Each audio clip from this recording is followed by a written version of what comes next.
Lakas ng ulan. Mukhang walang pasok ah. News Flash! Dahil sa lakas ng bagyong Narto na ngayon ay signal number 57 na. Klase mula elementary at high school, region 1 to 1000, kanselado na. Paano college? College level? May pasok pa rin. Oh, what? No! Suspension of classes ang sasay na abangan na announcement ng mga estudyante tuwing typhoon season. Except ng mga college students. Babahan na lang ata sa buong Pilipinas, di pa rin isususpend kasi sa college eh. Teka na, saan ka pupunta? Bahan na sa labas oh. Papasok po, college student ako eh. Well, di ba ang sistema kasi, signal number 1, wala pa munang suspension of classes. Pero na lang siguro kung isang patak lang ng ulan, babaha agad sa pinapasukan mo. Ayun, pwede na magpauwi ng sharks. The joke, tao man lamang. Signal number 2, dito na may suspension pero preschool, elementary, and high school lang. Then signal number 3, saka na masasama ang college level. So alam nyo na saan papunta to. Late suspensions. Sa college, i-expect mo na palaging late ang suspension ng klase pag may bagyo. Uy, suspended na raw ang klase. Ano ba yan? Buiset! Paano ba naman? May mga times na sobra. As in, sobrang lakas na ng ulan, signal number 2 pa lang, pero di pa rin sinususpinde ng ilang universities ang klase. Talagang hihintay na mag-announce ng signal number 3 bago nila gawin. Like, ano ba? Masyado naman kayong masunurin. Oo, alam ko sumusunod lang kayo sa protocol, pero nagliliparan na yung mga estudyante, oh. Wala pa rin kayong gagawin. Whee! My God! Oo, may mga pagkakataon na sinususpend nila yung mga klase, signal number 2 pa lang. Pero borderline signal number 3 na, o ay delete pa rin. Magsususpend agad? Mamaya na. Magsususpend agad? Mamaya na. Magsususpend agad? Okay, suspend na. Sir, pinasok na tayo ng baha. Napakalinong sa utak ko kung ilang beses kami noong college na perwisyo dahil sa mga late suspensions na yan. I mean, may mga times naman na convenience siya sa amin, pero mas lamang talagang perwisyo eh. Ikukwento ko na lang sa inyo yung isa sa mga tinutukoy ko. Ito ang pinakatumatak talaga sa akin eh. Second year college ako nung nangyari to. Umaga and may pasok ako. Bumabagyo ng mga panahon na to, so ang unang pumasok sa isip ko, uy, walang pasok. Matingnan nga kung may announcement na bang university namin. Ano pa nga ba? Yeah, to my disappointment, di pa rin kinakansela ng university namin ng klase. Signal number 2 pa nga lang daw kasi. Pero yung signal number 2 naman na yun, ay grabe na yung ulan at hangin. Pang signal number 83. Take note ah, yung mga katabi naming universities, nagsuspend na ng klase, pero yung sa amin, ang titigas ng muka. Di pa rin nag-a-announce.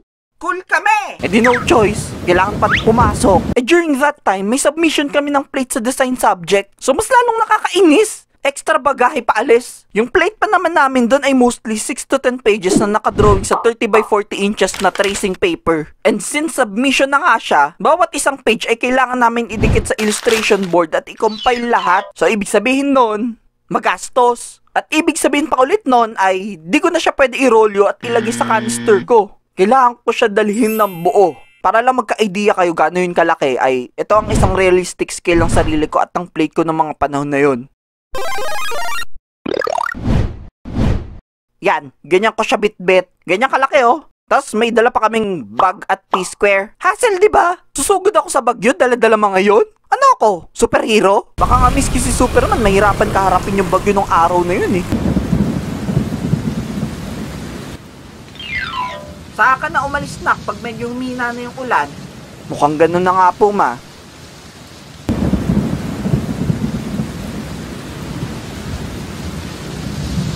Humina ka na! Oo na, papasok na! So ang ginawa ko para di mabasa ang plate ko pag sumuong na ako sa bagyo ay binalot ko na lang bawat pages ng plastic cover. Thankfully ay may tindahan kami ng school supplies noon kaya madali ako nakadiskarte ng pambalot. Libre pa! Bayaran mo yan na! Pag-alis ko, ay, sa letrang B. Buiset! Buiset yung bagyo! Di pa ako nakakalayo, basang-basa na ako. Suungin ko ba naman yung malakas na ulan at hangin eh? Ay talaga nga namang yung payong ko, naging aesthetic na lang. At dahil malakas nga ang ulan, sa letrang I, iilan. Iilang mga sasakyan lang ang pumapasada at walang van sa mga yon. Para sa mga bago sa channel na to, taga Cavite kasi ako at yung pinapasokan kong university ng college ay sa Manila pa. So ang kailangan kong sakyan is van. which is rare. Pwede naman ako mag-jeep, kaso ang hassle dahil nga bumabagyo. Kung mag-jeep kasi ako, magdadalawang sakay pa ako kumpara sa van na dire-diretso na agad pa university. Mas komportable, mas mabilis, mas malamig, mas mahal. So ang nangyari, inabot ako ng mahigit 1 oras sa paghihintay bago makasakay ng van. Thank you Lord. Kahit basang-basa na ako bago pa man makarating ng university, wala na akong pake. Ang importante, makapagpasa ako ng plate at magkaroon ng baon. Ngayon, nung bumabiyahe na ako, palakas ng palakas palalo yung ulan hanggang sa ito na nga ang kinatatakutan ko. Sa letrang N, nandyan na. Nandyan na yung baha. Oo, ang taas na ng baha sa mga kalsada to the point na nag-cause na siya ng matinding traffic palabas ng Cavite. Wow! Eding stress level ko, umabot na hanggang langit. Manong! Anong oras na, Manong? Malilate na ako, Manong! Manong! Manong! Manong! Manong! Crispin! Basilio! Ingay, yung kabang nararamdaman ko nun? Diyos ko, di maipaliwanag. Di ko alam ano aalalahanin ko. Kung yung thought ba na di ako makakapagpasa on time ng plate? O aabutan kami ng baha sa loob ng van? Mame! During that time, tingin na rin ako ng tingin sa phone ko kung sinuspend na ba yung klase. But unfortunately, wala pa ring announcement.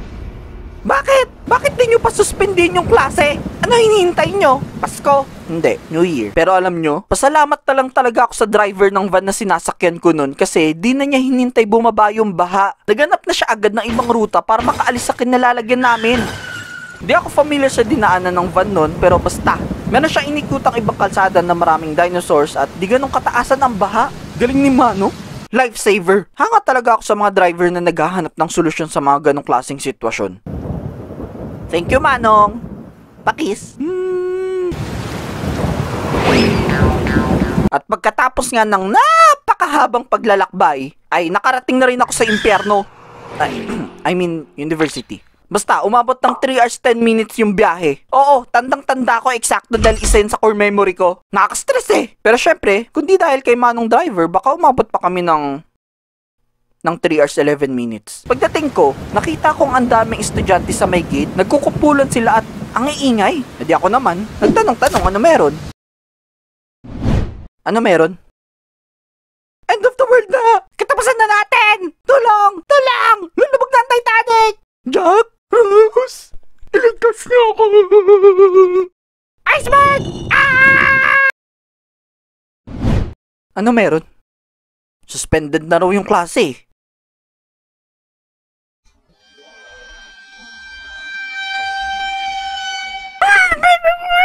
Wow, diba? Matapos na mga paghihirap na pinagdaanan ko bago makapasok, saka lang kinansela yung klase. Lumiyang buhay naman to, oo. Mga 10 minutes ata bago ako makababa ng van, saka sila nagsuspend. Nakakabaliw, diba? Sinong di mababaliw doon? Kahit sino mababaliw sa sitwasyon na yun eh. Paano tong plates ko, Manong Guard? Paano tong plates ko, ha? Ha? Tumabi kang demonyo ka! Papasukin mo ako! Sa letrang G. Grabe! Grabe ba? Isipin nyo, dumating ako doon na ang daming dala, puro putik ang sapatos at pantalon, natuyuan na ng damit mula sa ulan dahil sa aircon ng van, stress na stress dahil sa kaba at taranta. Tapos ganun lang dadatnan ko. Yung emosyon ko ng panahon na yon ay parang alcohol sa pagbuksa ng germs. 0.1% thankful din yung 99.9 puro puot at galit na. Kasi naman, ang dami ring nasayang. Sayang sa pamasahe, sayang sa oras, sayang sa effort, sayang sa hininga, sayang sa sabon, sayang sa shampoo, sayang sa ulam, sayang sa bigas, sayang sa kuryente, sayang sa tubig, sayang sa kaluluwa, sayang sa buhay, sayang sa cotton buds. Lahat sayang! Sarap magwala dun mismo eh. Sino matapang dito? Wala. Okay, bye. Pero ano pa magagawa ko? Nangyari na eh. So, para kumalma ako ng konti, minessage ko na lang sa GC mga kaklase ko at tinanong kung sino yung nakapasok na. Para naman may karamay ako, no? Sino ang mga syungang gaya ko na pumasok? Send. Thankfully, may ilan naman akong kaklase na kagaya kong nandun na sa university. Ang ginawa na lang namin, nagpunta kaming SM. Which is kapitbahay lang naman namin. Nagpalipas ng oras doon hanggang sa humina ang ulan, then saka umuwi. Tapos, kinabukasan pagpasok namin, imumove lang rin pala yung submission ng plate sa susunod na linggo. Mapapasabi ka na lang talaga sa letrang O ng Bingo! Uno! Activate trap card! Mapapasabi ka na lang talaga ng Oh, Diyos ko! Nagpakahirap pa ako umalis. Pagdating ng bahay, kinuwento ko sa nanay ko yung stress mula sa mga pinagdaanan ko sa biyahe. Para lang gumaan loob ko kahit papano. Ang sinabi niya, ibalik mo sa akin baon mo. Worst day ever. So isa lang yan sa napakaraming hassle moments ko tuwing nagsuspinde ng late nung college ako. Marami pa, pero baka pag kinuwento ko lahat, umabot tayo ng 1,000 years dito. Siguro kung papakiusapan nyo ako ikwento yung iba, gawin ko next time. At dahil pinilit mo ako, sige, kukwento ko yung iba next time. Okay, suspension of classes. It's just my opinion, pero ewan ko medyo unfair sa side ng mga college students eh. Dapat pag nag-cancel ng klase sa elementary at high school, kasama na college. Oo, alam ko hawak sila ng magkaibang sangay. Pero pwede sa pag-suspend ng klase tuwing may bagyo. Magkaisa sila. Kasi pare-pareho lang naman yung mga estudyante, Diyos ko. Ano tingin nyo sa mga college students? Superheroes?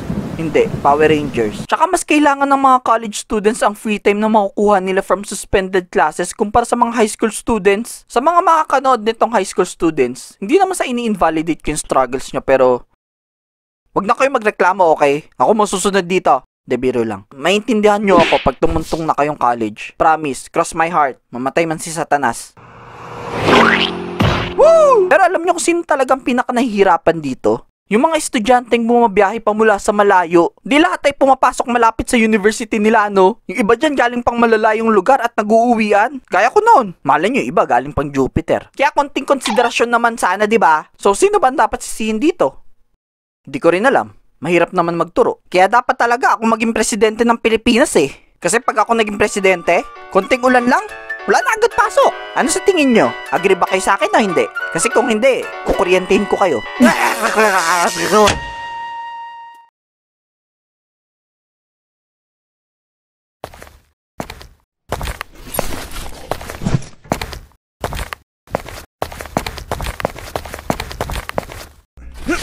Alright, ready na ako mag-enroll as an incoming first-year college student.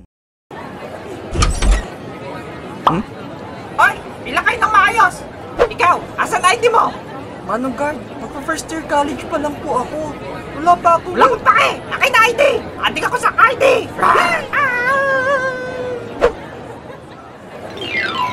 Ano meron? Pila for enrollment. Umabot agad dito? Oo, last week pa nga kami dito eh. Ma, next year na ako mag-enroll.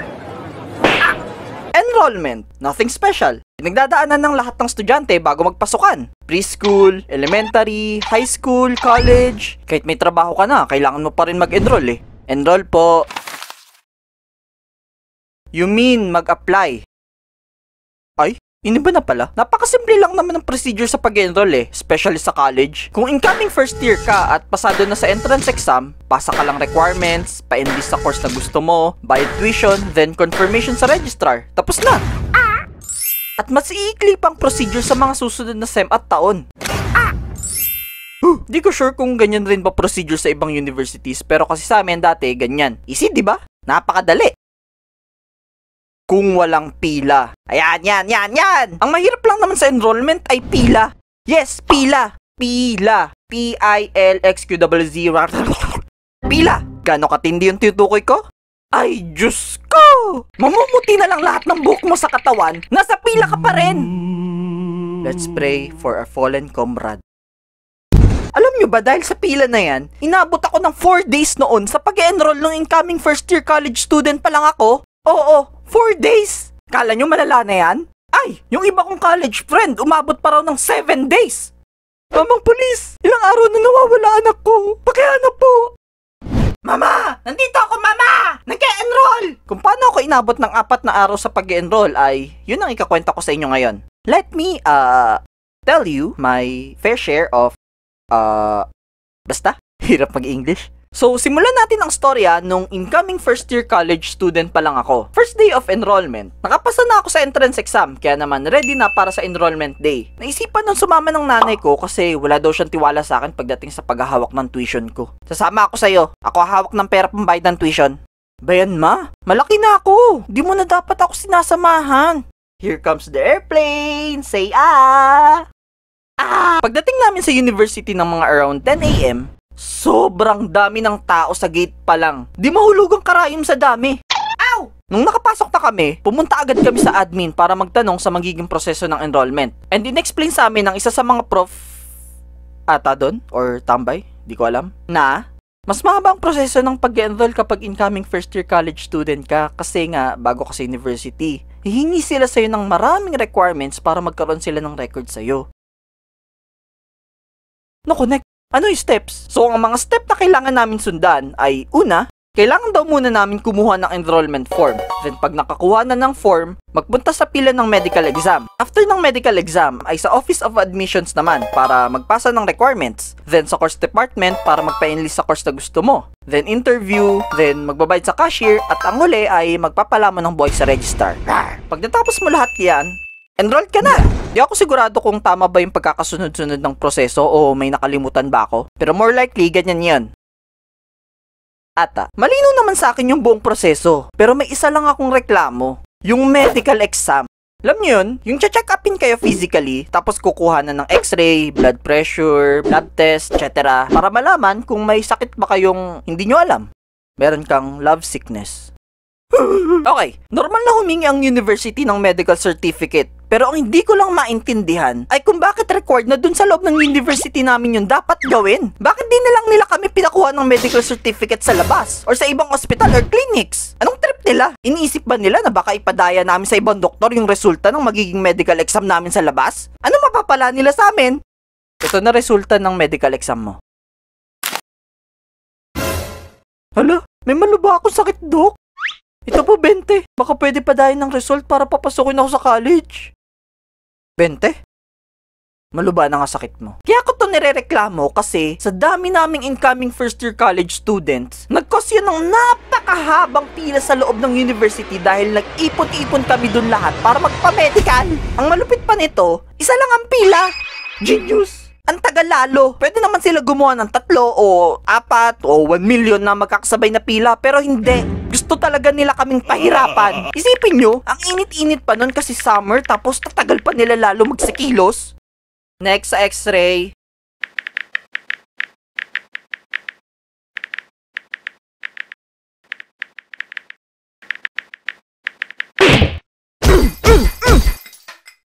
Ano ha? Take note. Unang step pa lang to sa proseso ha. Kung sa unang proseso pa lang gano'n nakahaba ang pila, paano pa sa mga susunod? Tapos ito pa malupit. Ang dami pang mga epal na gusto sumingit. Tagal namin nakababad sa arawan tapos yung iba ayaw magpakahirap.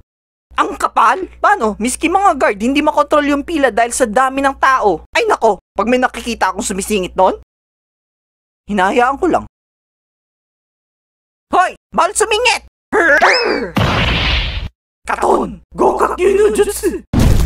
See? Wala na akong kailangang gawin. So, inabot na ako ng gabi nung matapos ko, mostly, ng mga check-ups. Mostly, kasi may isa pa akong kulang. Nakakatakot nga kasi yung nanay ko, ang init na ng ulo dun sa tabi. Anong oras na kasi, di pa rin ako tapos. Ang huling process sa medical na tinutukoy ko, which is yung kulang ko, ay urinalysis. 7 PM na nun eh, and ang cutoff ng pila is 8 PM. Sa pagkakatanda ko, in-extend nila yung cutoff kasi sobrang dami talaga nang nag-enroll. Kahit papano, natuwa ako kasi konti na lang pila for urinalysis eh, nung nakita ko. Tanggap ko na nun na aabutin ako ng kinabukasan sa pag-enroll. Kaya kung matatapos ko yung last process sa medical exam, malaking kabawasan na siya sa pipilahin ko pagbalik bukas. Diretso na akong next step sa Office of Admissions kung sakali. So sa urinalysis kasi, hihingi yung mga doktor or nurse ng sample ng ihi mo. Para makahingi sila, hindi sila mag-aabang sumalok sa ihi mo ha. Hindi yun ganon. Bibigyan ka nila ng isang maliit na container kung saan ikaw mismo ang maglalagay ng ihi mo dun. Then yun ang ibibigay mo sa kanila. Isa kasi sa paraan para malaman kung may underlying health condition ka is through checking or examining your urine o yung ihi mo.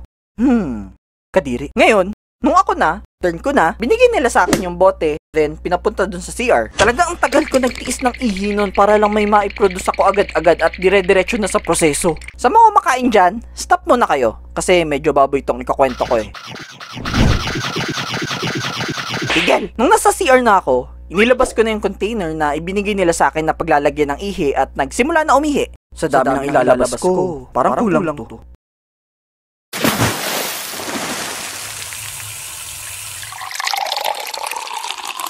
Grabe, ang dami. Kailangan ko maging alerto, baka umapaw. Ayan, okay na.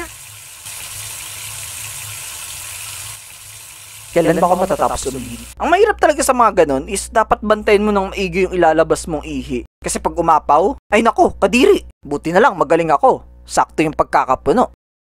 E di lumabas na ako dun sa CR at binigay na sa nurse in charge yung bote. Ma'am, eto na po. Ay wait, kuya! Sorry ma'am, di kita type eh.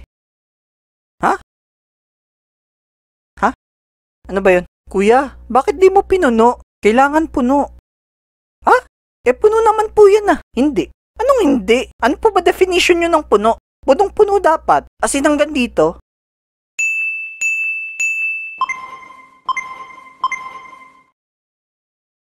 What? Hindi nyo naman po nilinaw? Kuya naman, kailangan pa bang i-explain sa'yo maigi ang lahat? Oo! Kahit sino po malilito sa instructions nyo eh. Ay, di yan totoo kuya. Ano? Kailangan punong-puno? Lang yung buhay naman to. Basta, kung gusto mo, bumalik ka na lang sa CR at dagdagan yon. Ano ako, gripo? Wala na akong maiihi, ma'am. Nailabas ko na po lahat. Sinayang nyo ihi ko. O, di bumalik ka na lang bukas. Ha? Pipila na naman ako? Ang haba po ng pila dito. Ito number para isa ka sa mauuna bukas. Aalis na ako, tapos na working time ko. Wait, ma'am. Sorry, kuya. Di kita type. Nakakainis, di ba? Di nila nilinaw sa akin na kailangan pala punong-puno. Parang mga ewan. Ang nangyari, umuwi akong luhaan. Pero sa nanay ko na umuwi ng galit. Kainis yung nurse na yan. Pag nakita ko yan, pow! Kinabukasan, day 2, bumalik na kami sa university. Pero this time, mas maaga na. 7 AM pa lang, nandun na kami. And opo, kasama pa rin nanay ko kasi wala pa rin siyang tiwala sa akin pagdating sa paghahawak ng pera. Talagang kinulit niya pa ako gumising ng maaga para mauna sa pila. Nak, gising na nak. Ang aga pa ma. May number naman tayo eh. Ay nako, hindi yan masusunod. Paano mo nasabi? Pag ako tama, hampasin kita. Buhangit ka na. Hinampas mo na nga ako. Naisip ko nga rin nun na kahit pa may binigay na number sa amin, hirap pa rin pagkatiwalaan kasi napakagulo talaga nung mga araw na yun. And hindi nga nagkamali nanay ko kasi hindi nasunod yung numbering. Pinauna yung mga maaga nakapasok. O diba? Sabi ko sa'yo eh. Mother knows best talaga. At dahil nga sa maaga kami, isa ako sa mga nauna magpa-urinalysis nun. Then nung turn ko na, syempre pinuno ko na yung bote based sa definition nila ng puno.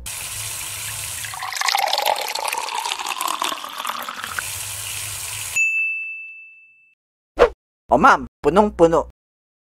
Ew. So after namin sa medical, sa admission office na. Mga around 12 noon natapos yung medical, sakto sa lunchtime.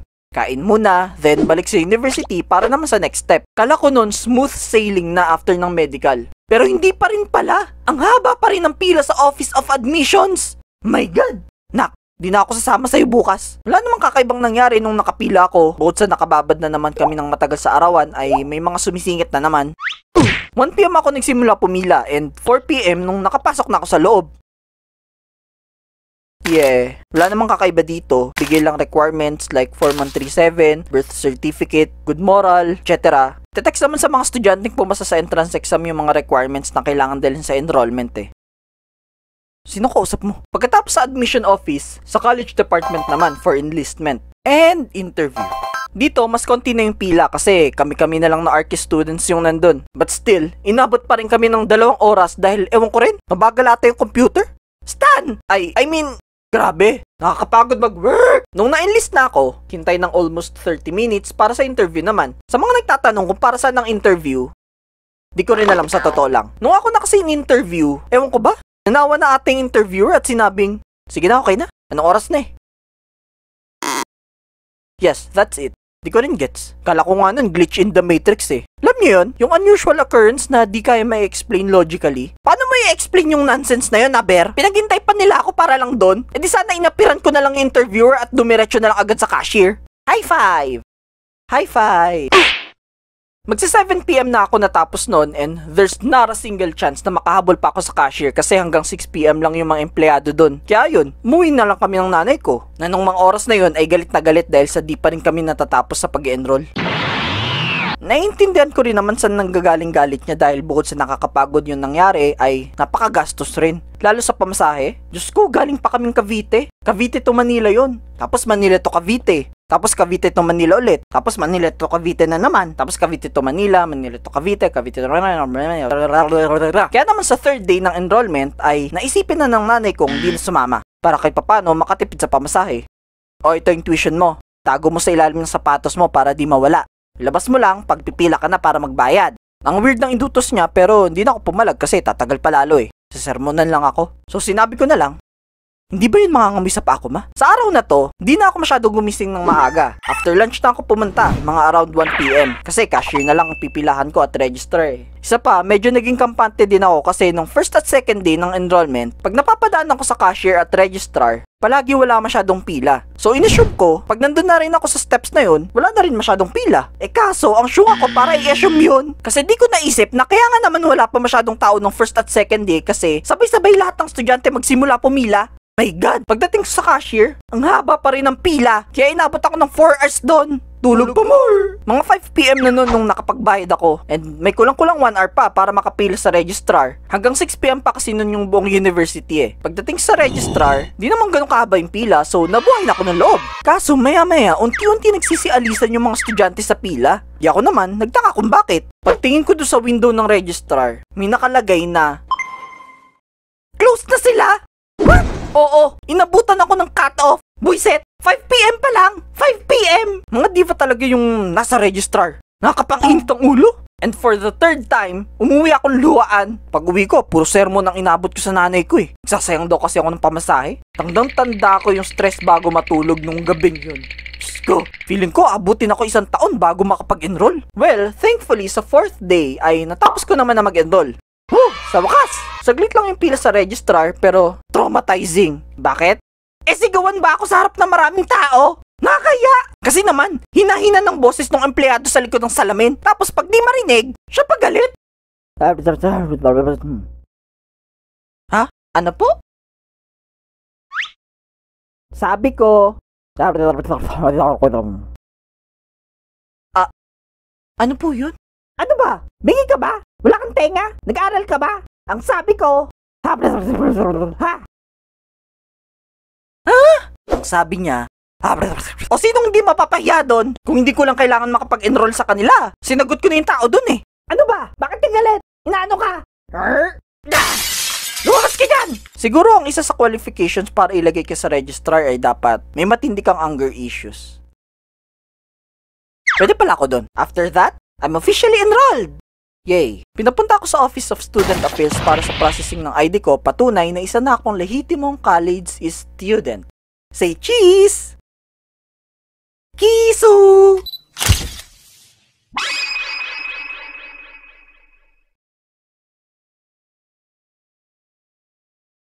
And this is where my enrollment story ends. So lilinawin ko lang, mamaya isipin nyo. Hala, every semester na may enrollment, ganyan katagal at kakomplikado. Hindi po, okay? Madalas naman talaga sa mga enrollments ay isang araw lang. Pag incoming first year ka lang tumatagal kasi lahat ng kailangan na record sa'yo ng university, since bago ka nga lang, ay doon na lahat-lahat hihingin. Meron pa rin magiging pila sa mga susunod pero hindi na kasing rami gaya ng naikwento ko kanina. Kasi patas ng patas year mo. Paunti kayo ng paunti. Okay, balik tayo sa topic ng pila. Alam ko maraming naiinis sa pila. I mean, sino bang hindi? Kung kayo naiinis, ano ba ako? Pero alam nyo, it's still something na dapat nating ipagpasalamat na naimbento. Kasi mas mainam naman na may pila sa isang lugar na mayroong transaction ng maraming tao kaysa sa wala, di ba? Mas organized. Isipin mo kung walang konsepto ng pila, baka marami ng buhay ang nasira. At muka. Another thing that we can take away from this story is the value of patience. Natutunan ko lang to nung nagkatrabaho na ako eh. With patience kasi, mas equipped ka to deal with stressful moments sa buhay. Gaya ng paghihintay. Be it sa pila, traffic, meeting, chances and opportunities, etc. Sa mga ganyang sitwasyon, wala namang mangyayari kung may inip ka. Kasi kahit pagbalibalik-tirin mo man ang mundo, nasa pila ka pa rin, nasa traffic ka pa rin, maghihintay ka pa rin. At the end of the day, ikaw lang rin naman may stress. Ikaw lang rin yung mapapagod. So might as well, be patient, do your own thing, just move on, and accept the fact na talagang mamamove mga plano mo, iwas stress, plus point sa mental health. Huwag na kayo gumaya sa mga buwiset ng taong sumisingit sa pila. Yung mga gaya nilang naghahanap ng shortcut sa lahat ng bagay, mga walang mararating sa buhay. Ako ba pinariringgan mo? Oh, ikaw! May nabasa nga ako na patience allows you to persevere and make more productive decisions, often leading to greater success. Which I think is totoo naman. Kung hindi ka patient enough to wait for your turn, you'll never get what you deserve. Kaya ikaw, kung singiter ako sa buhay, huwag ka nang mabuhay. Di joke. God bless na lang sa'yo.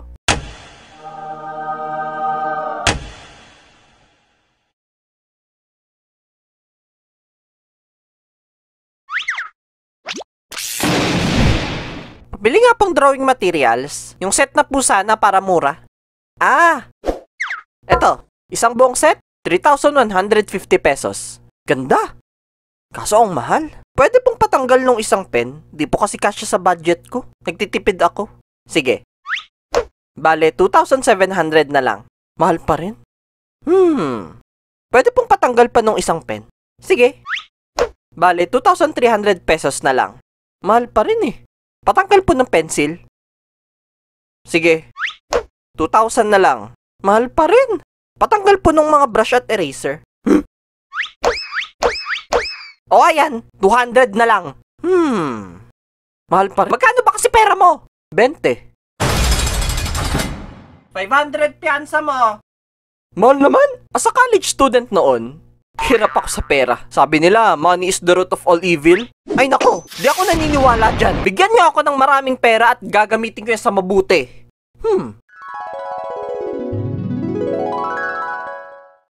Kuya Vince, inaapi po kami kasi mahirap lang kami. Tulong! Say no more! Bibigyan kitang planeta. Doon kayo mamuhay para walang umapi sa inyo.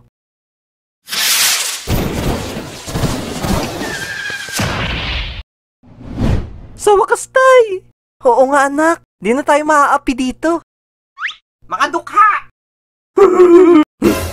Basta, I need money!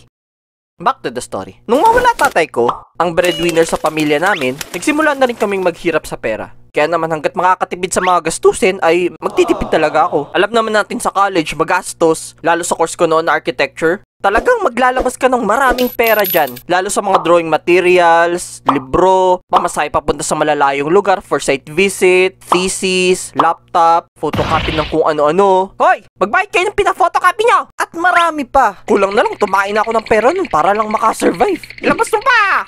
More passion, more passion, more energy, more energy. So, nandito ako ngayon sa inyong harapan para sumayaw. Tararananan cha! Tararananan cha! The joke. To share ang ilan sa mga pagtitipid na ginagawa ko para makapag-ipon ng kaunti at malampasan ang santabak na gastusin ng college. Unahin natin sa pagkain. Napakarami kong paraan nun para makatipid ng pera pagdating sa mga kakainin. 130 ang baon ko, which is yung 100 ay napupunta lang puro sa pamasahe. So that leaves me with 30 pesos para sa panggastos. Maliit no? Wala eh, naghihirap kami nun. And for sure, marami pa dyan ang may mas maliit pang baon kaysa sa akin. Kaya kung sino man kayo, laban lang. So para makapag-ipon mula sa kakapiranggot na perang natitira sa akin, una ko talagang ginagawa ay nagbabaon ako ng lunch at tubig. Matik, alam na ng lahat. Ni piso kasi wala kang ilalabas na pera dyan. Pera na lang kung may buraot kang kaklase na manghihingi. Penge! Sarap! Penge ulit ha! Nyari, nasan ako? Nasa langit ka. Dapat sa impyerno kang buraot ka eh. Pero kung halimbawa, wala nang oras maganda ng baon sa umaga ang nanay ko, from 1:30, ginagawa niyang 150 yung binibigay niya para makadagdag daw pang lunch. So may 20 increase. Ito baon mo, 130. Tapos, ito 20. Yay! Dagdag baon. Hindi. Bumili ka toyo doon para makapagluto ako ng pambaon mo. Ang madalas na binibili ko pag ganun is ang sikat na lifesaver ng mga college student. Ang siomai rice. Shing! Isipin mo sa 25 pesos, busog ka na. May 25 pesos pang matitira sa akin. Mura na? Madumi pa. The joke. Malinis yung pinagbibilan namin. Malinis yung pinagbibilan namin. Hindi ka rin mahirapan maghanap ng mga pagbibilhan kasi parang kahit saan na atang sulok ng Pilipinas, meron yan. Pabili! 4 na pirasong siomai na mas marami pa yung balot kaysa sa mismong laman, served with a lot of fried garlic na nasunog ng sobra, pampitong init na kanin, at toyo mansing kinulang sa asim. Delicioso. But just in case na naubusan na ng siomai rice sa pinagbibilhan namin, ang iba pang choice ko noon ay ang tindahan sa loob ng university namin. Ang Tayuman. Pero wala to sa Tayuman mismo. Alam mo bakit siya tinawag na Tayuman? From its root word, alam mo na yun. Man? Hindi. Lion. Saan galing yun? Rawr. Tinawag siyang Tayuman kasi tayo-man. Tayuman. Gets nyo? Okay, basically tayuman ang tawag kasi nakatayo lang kayo kakain doon. May mga stalls sila, then tables na walang mga upuan. Para pagkatapos mo kumain, tapon ng pinagkainan, then alis na. Wala masyadong tumatambay, konti mga tao. Pero syempre di kami kumakain doon. Nagte-take out lang kami. Anyway, lahat ng tindang pagkain doon is sobrang mura. Mapapamura ka sa mura. 30 pesos lang kasi lahat. Hayop! Ang mura! Minumura mo ako? Sulit na sulit pa yung dami ng serving. Mula sa hotdog and egg with rice, longganisa and egg with rice, tocino and egg with rice, egg and egg with rice, batman and egg with rice. As in lahat sa menu, 30 lang. At may mga itlog. Di ko rin alam ano obsession nila sa itlog. Kung bakit lahat sa menu nila may kasamang itlog. Basta ang importante, mura at affordable ang mga tinda doon. Pabili nga po hotdog and egg with rice. Ano yung pagkakaluto sa itlog? Malasado o well done? Ay, sosyalin. May pa well done. Sige po, yung sa akin ay medium rare. Ngayon, kung medyo gusto ko naman mag-iba ng kinakain, marami rin namang iba't ibang karinderya sa likod ng university namin. Iba-iba yan. Mula sa masasarap hanggang pwede na. Mula mahal hanggang mura. Kompleto. Problema lang sa mga karinderya doon ay napakaiinit. Kala mo impyerno. Ano order nyo? Kaya last resort ko na siya kung gusto ko makatipid. Well, if trip namin magtatropa sa malamig at komportableng kainan, nag-SM kami. Katabi lang kasi ng university namin ang SM Manila. O diba, sosyalin. Nag-level up. Pero syempre, sa mga budget-friendly fast food restaurant lang kami para tipid, no? At isa lang ang go-to namin pagdating dyan. At yun ay ang drumroll. Feeling ko alam nyo na to eh. KFC! So sa KFC dati, ewan ko lang kung meron pa ba nito ngayon, meron silang pump ng gravy sa loob at pwede ka makahingi doon ng extra gravy. Unli pa! As in unlimited! Kahit mag-umapaw na plato mo sa gravy, okay na okay lang sa kanila. Promise! Di okay sa amin! Tama na! Ganun sila kagalante noon. Pero minsan, di ako order. Sasama lang ako sa mga tropa ko para doon kainin ng baon ko tapos makikihingi ng sabaw, gravy ng KFC. Nasaan ba gravy nila? Yung itlog at hotdog na ulam ko, nagiging itlog at hotdog ala KFC. Shing! Ngayon, kung wala akong dalang baon at medyo nakakaluwag-luwag naman, isa lang naman ang in-order ko dun, ang flavor shots. Nawala na ata ngayon sa menu nila. Mura lang yon, 50 pesos. Ilang pirasong maliliit na cuts lang siya ng breaded chicken na may konting gravy at syempre, kanin. Masarap siya, oo. But since maliit lang ang serving at medyo kulang sa tiyan kung yun lang ang kakainin mo alone, pupunuin namin siya ngayon ng only gravy para mabusog kami. Magtira ka naman para sa iba. Oo, di ako nakatipid pero nakapagpa-air ko naman kahit papano. Tsaka treat yourself din naman paminsan-minsan. And pwede ko naman bawiin yung pagtitipid sa ibang bagay, like sa pamasahe, which is yun naman ang sunod kong i-share sa inyo. Pangalawa ay pamasahe. So, alam ko lahat sa inyo, napaka-familiar na sa binabiyahe ko noong college araw-araw. Paulit-ulit ko ba naman sabihin eh? Ako po, di ko alam. Bago lang po kasi ako. Talaga? Sa dami ng wrinkles mo, mukha kang luma eh. Pero sige na nga. So ang biyahe ko dati is Cavite to Manila. Gaya ng nasabi ko kanina, yung 100 sa baon ko, napupunta lang sa pabasahe. 50 papunta and 50 pabalik. Kung magva-van ako. Yung van kasi, isang sakay lang mula sa amin papuntang Manila, sa university ko. Hindi hassle. Pero, kaya ko pa mabawasan ng gastos dyan kung magdadalong sakay ako papunta at pauwi. Paano? Ganito. Listen carefully. Makinig ka! Okay, papaalalahanan ko lang kayo na yung mga babanggitin kong gastos sa pamasahe dito ay nakabase noon, around 2013 to 2017. Malamang sa malamang, di na siya same ngayon kasi marami nang nagbago. Kung tatanungin nyo ako magkano na pamasahe ngayon, malay ko, kayo umalam, binigyan nyo pa akong trabaho. So pagpapasok, sasakay ako ng jeep mula sa amin papunta sa sakayan ng MRT at LRT. Malayo-layo yun, so inaabot ng 25 pesos yung pamasahe ko. Then mula sa station ng LRT, sasakay ng tren. Mga 7 stations away yun, so 15 pesos rin yung card. Tapos bababa ng UN station. At mula doon, lakad-lakad hanggang sa makarating sa university. O diba, 40 pesos lang lahat ng nagastos ko. Then pag pauwi naman, magbubus ako mula sa terminal sa Manila, which is 20 pesos. Then bababa sa may terminal ng jeep papasok ng Cavite. Yung jeep naman mula doon, papunta sa bahay namin ay 20 pesos ulit. E di 40 pesos lang ulit na gastos ko. Ulitin ko noon to, noon. Kaya naman, meron akong extra with a grand total of 20 pesos. 20 rin to, no? Pambili ng corneto. Di na 20 corneto ngayon. Ba yan? Well, ang downside lang ay mas hassle yung siksikan sa bus, LRT at jeep kumpara sa van. 20 pa! 20! 20! Usok! 20? Puno na! Usok pa! Usok! Oh, Manila na! Sino bababa ng Manila dyan? Manila! Ako po! Manila! Walang bababa! Walang bababa Manila, wala Alis na tayo! Ako sabi!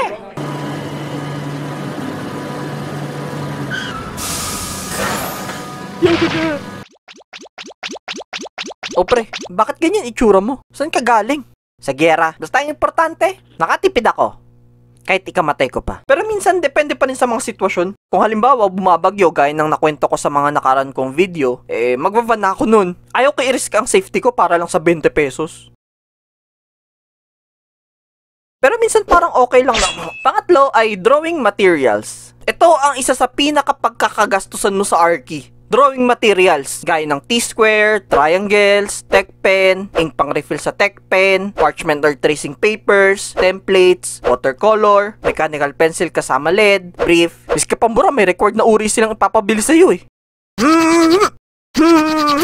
Ano ba to? Di naman nakakabura ng ink eh. Kaya naman, marami akong natutunan nun mula sa mga kaklasiko kung paano makakatipid mula sa mga drawing materials na yan. Especially sa tech pen, at isa na doon ang pagbili ng mas murang drawing pens. Maraming uri ng drawing pens, pero isa lang ang pinakatinatangkilik namin o na mura. At yun ay ang Unipin.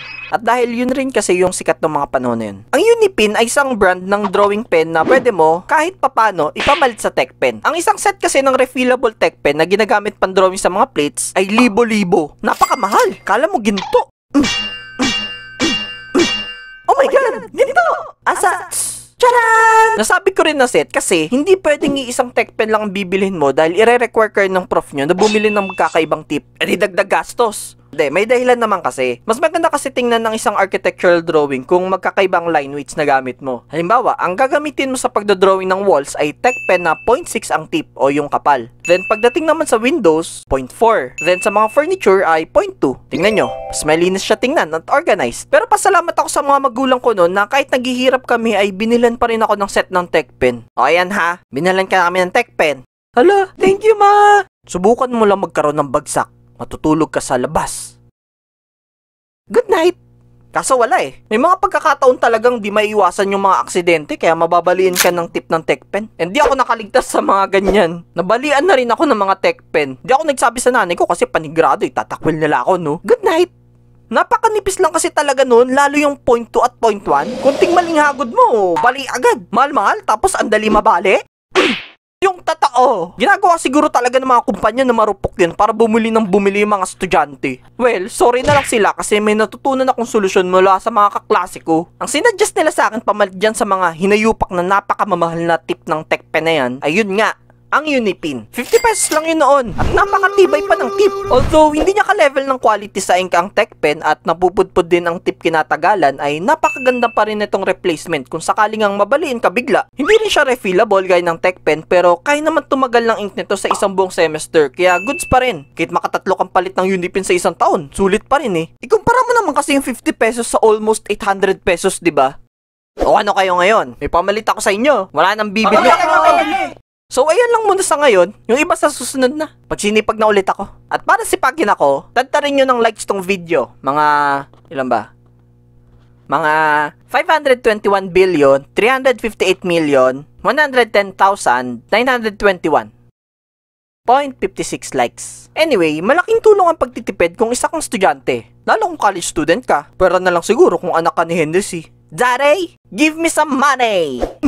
Pero i-remind ko lang rin kayo na sana wag sa sobra. Wag sa sobra to the point na ide-deprive mo na masyado ang sarili mo sa mga bagay na makakapagbigay sa'yo ng konting kaligayahan or mga bagay na deserve mo naman bilhin paminsan-minsan. Madalas kasi kakatipid mo, marami ka na nami-miss out sa buhay. Isa pa, panigurado namang may paraan para balansin ang lifestyle mo between saving money and living your best life. Di lang ganun kadaling hanapin pero meron yan. Hanapin mo lang. Malay mo, nasa ilalim pala ng sofa nyo. Wala. Baka nasa ilalim pala ng ref. Tandaan nyo to. We only have one run sa mundong to. And hindi rin maganda na maging strict tayo masyado sa entirety ng run natin na yun. Ulitin ko, magandang magtipid, wag lang sa sobra. Kanin po. Ay kuya, sobra tong kanin. Masama ang sobra. Ayaw mo. May sinabi ba ako? Nag-share lang naman. Ako rin pasobrahan. Wag na. Bakit? Sobrang kanin namin yun kahapon. Panis na yun.